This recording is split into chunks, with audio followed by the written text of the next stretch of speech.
जय हिंद। आज का टॉपिक है मानचित्र मैप। इसके बारे में हम लोग आज डिटेल से पढ़ने वाले हैं। कल की क्लास जो ना देखे हैं प्लीज़ जाकर के कल की क्लास देख लीजिएगा। प्लेलिस्ट बनी है, वहाँ पे जाके देख सकते हैं, ठीक है। क्योंकि वहाँ आपने ग्लोब टॉपिक पढ़ा है और हीट जोन्स ऑफ अर्थ पढ़ा है और वहाँ से कई क्वेश्चन आपके यूपी टेट में सीधे सीधे आ जाते हैं। तो कल का वीडियो आप लोग अवश्य देख लीजिएगा। और चलिए आज की क्लास पे हम लोग चलते हैं और आज की क्लास को हम लोग बहुत अच्छे तरीके से कवर करने का प्रयास करते हैं।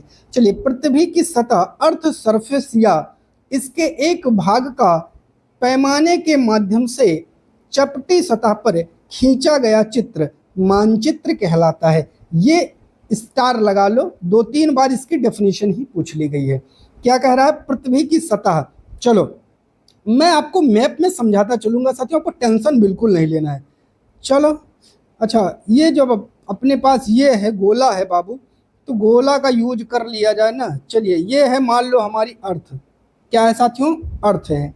कह रहा है कि पृथ्वी की सतह, सॉरी फिर से एक बार हमको गोला बनाना पड़ेगा, ठीक है। चलिए, ये है, मान लेते हैं पृथ्वी है, कलर चेंज कर लेते हैं, ठीक है। चलिए, कह रहा पृथ्वी की सतह पर, तो ये जो ऊपर का हिस्सा है ये इसका क्या है बाबू? इसकी ये क्या है? सतह है। यही इसकी क्या है? सतह है।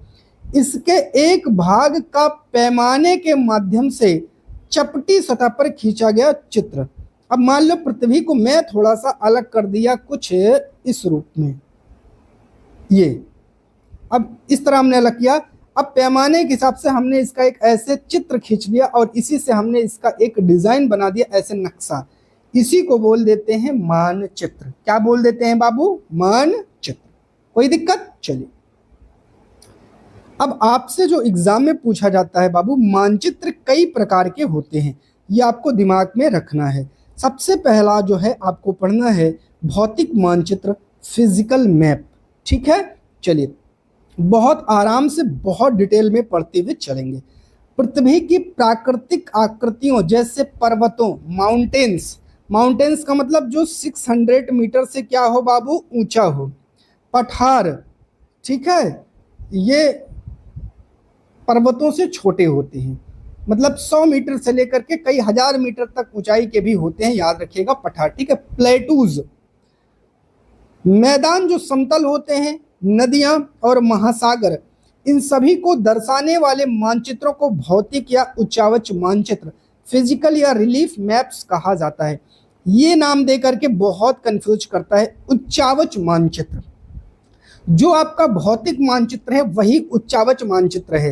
अर्थात अब आपसे पूछेगा कि पहाड़ों को हम किस मानचित्र में दर्शाते हैं, तो बाबू याद रख लेना, जो आपके पर्वत हैं, जो आपके पठार हैं, जो आपके मैदान हैं, जो आपकी नदी हैं, जो आपके महासागर हैं और जो आपके सागर हैं, इन सभी को अगर आपको दर्शाना है तो वो भौतिक मानचित्र में दर्शाओगे। किस में दर्शाओगे बाबू? भौतिक मानचित्र में दर्शाओगे। दूसरा मानचित्र है बाबू राजनीतिक मानचित्र, जिसे हम लोग पॉलिटिकल मैप्स कहते हैं। अब ये दर्शाएगा किसको? देखिए, ये राज्यों को दर्शाता है, नगरों को दर्शाता है, शहरों को, गांव को, और विश्व के विभिन्न देशों व राज्यों, जैसे जो आपके देश हैं और जो राज्य हैं, उनकी सीमाओं को दर्शाने वाले मानचित्र को राजनीतिक मानचित्र कहा जाता है। मान लीजिए ये एक इमेज है अर्थ की, ठीक है। चलिए, थोड़ा सा कलर चेंज करेंगे। ये है आपका जो है, कह सकते हैं एशिया है, ठीक है, अफ्रीका है, यूरोप है, ऑस्ट्रेलिया है, ऐसे ऐसे आप सभी के क्या हैं जो है महाद्वीप है। और इसमें आप जैसे राज्य को दिखा रहे हैं, ये राज्य है, ये नगर है, ये जिला है, इन सारी गतिविधियों को आप जब दर्शाते हैं तो उसे ही राजनीतिक मानचित्र कह दिया जाता है। चलिए, अगला है बाबू थीमेटिक मानचित्र। थीमेटिक मानचित्र, आइए देखते हैं।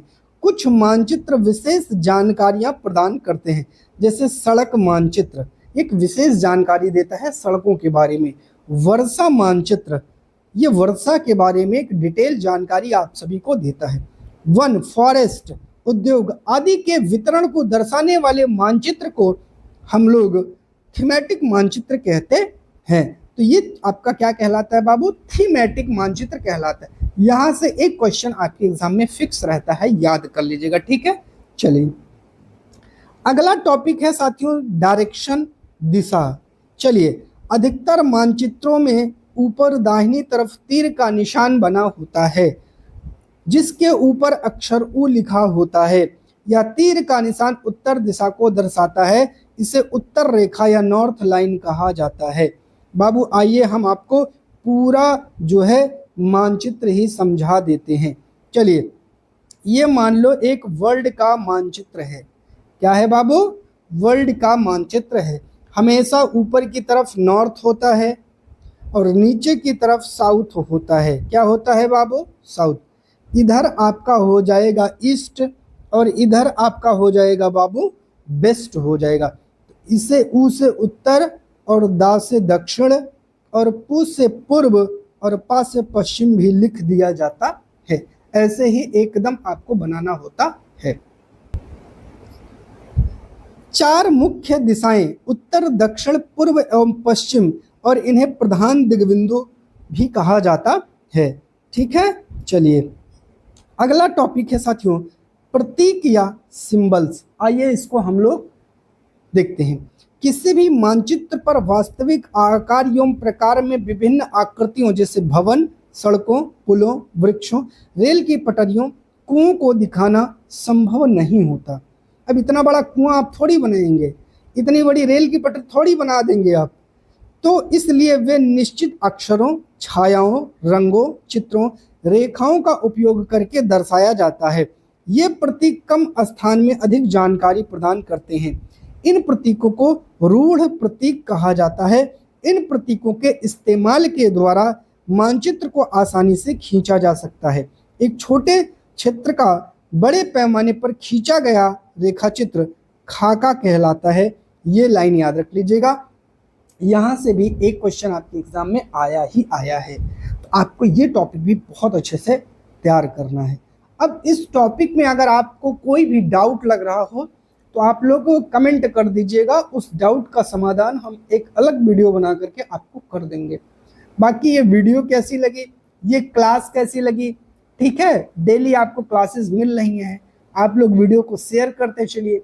अपने हर एक भाई बहन जिसके पास पैसा नहीं है फीस देने का, वो फ्री में क्लासेस हमारे यहाँ चल रही है, फ्री में क्लासेस कर सकता है ना। तो ये आप सभी का प्यार और सहयोग बना रहना चाहिए। आप लोग लगातार मेहनत करते रहिए। एक दिन एग्जाम में आप लोग झंडा जरूर गाड़ के आएंगे, ऐसा मुझे उम्मीद है। और बहुत जल्द एक आपको सूचना देना है कि previous year question paper UP TET की सीरीज हफ्ते में 2 दिन आपकी चलने वाली है। उन 2 दिन क्लास नहीं चलेंगे, 2 दिन सिर्फ प्रीवियस ईयर क्वेश्चन पेपर करवाए जाएंगे। और जितने आए हुए टॉपिक हैं वो आप जब देखेंगे कि आपकी क्लास में वो सारे के सारे टॉपिक आप पढ़े हुए हैं, जो पढ़ाए हुए टॉपिक हैं उन्हीं पर पहले करवाएंगे। ठीक है। चलिए आज के वीडियो को यहीं पर रोकते हैं। आप सभी का बहुत बहुत धन्यवाद।